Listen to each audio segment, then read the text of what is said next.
This morning on The Dish, a chef and author who's brought the best of his hometown to the nation. David Guas was born and raised in New Orleans and started cooking Louisiana specialties as a teen.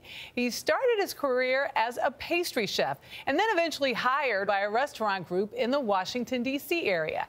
In 2010, he opened Bayou Bakery Coffee Bar and Eatery in nearby Arlington, Virginia, serving Southern-influenced specialties. And now there's also his Lil B Coffee and Eatery in Washington. He's the author of 2 cookbooks, both savory and sweet, Grill Nation and Damn Good Sweet, featuring New Orleans-style desserts. Chef David Guas, good morning. Welcome to The Dish. Good morning. Thank you for having me. Tell us about this great table. Well, we got a good spread for you today. Down at the end, we've got our deviled eggs, topped off with a little crawfish remoulade. And the remoulade's a funny little recipe because it's something we did as kids where we would squirt ketchup and mayonnaise directly on the table and a little bit of hot sauce and just mix it up. So this is the lazy man's remoulade right here, which I love because it's quick and easy. I'm a very impatient chef. Right. Then we got our good old cornbread. We actually have all the cornmeal ground for us out at Mount Vernon at the George Washington Grits Mill. Wow. The only one in the country that they grind for. There you go. Digging into the pimento cheese. And we got the classic barbecue shrimp, which again, like gumbo, every house, every restaurant's got a little twist on their version. I love putting a lot of fresh rosemary into it. And that's a nod to my Aunt Boo, Janice Bourgeois, who still lives in Abbeville, Louisiana, 3 hours west of New Orleans. And she does the fresh rosemary, so I picked that up from her. Thank you, Aunt Boo. And then we got our spinach madeleine, and this is something my sister Tracy would make every holiday. Then we got the good old lemon icebox pie. That came from Clancy's restaurant. Yes, in Clancy's. Exactly, which a lot of tourists don't know about, but it's a neighborhood joint. And this puppy. And we are imbibing.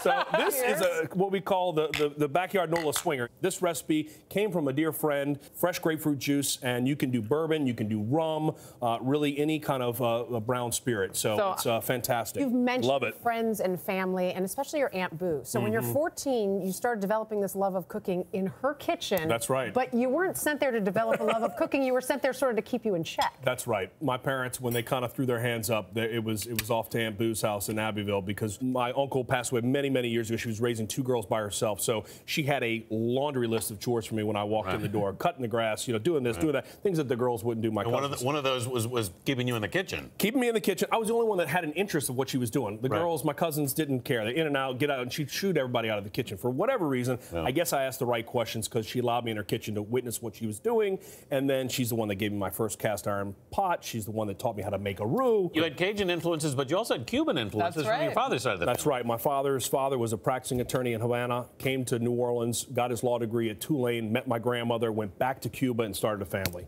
Wow. And my dad was there till 59, excuse me. They ended up packing up and moving to New Orleans. And we had family there, and so that's kind of how we got our roots in New Orleans. Now, Hurricane Katrina came through, destroyed your family's home. Right.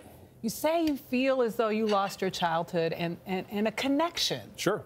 Why? I mean, home is always where mom and dad are. Right. So it was just, it represented something for me that my sort of, everything that I learned and started to really appreciate about my upbringing was threatened. And so I kind of drowned it in this cookbook, and that was the launch of my first book.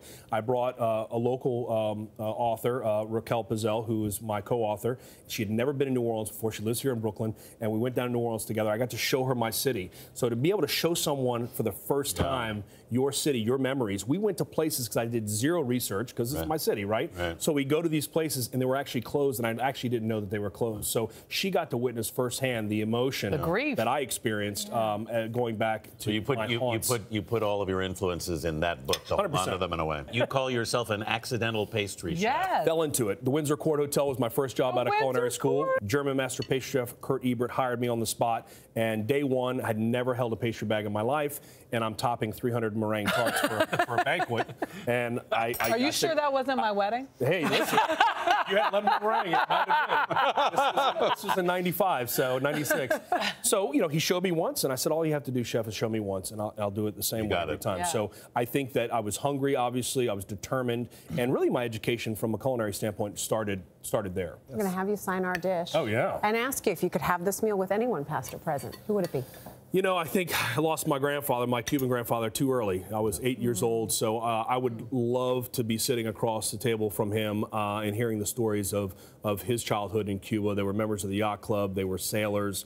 They had quite the life in Cuba prior to the revolution, and I want to know more about where we came from in that sense. I mean, I know we all came from Spain, but I've done a lot of research. But to watch him eat and chew and hum, whenever he got something that was just amazing, he would hum. Just this kind of. We could do that with all. Yeah. We can. Especially we can. with the pimento cheese. Humming all day. Thank you so much. And for more on David and the dish, you can head to our website at cbsthismorning.com.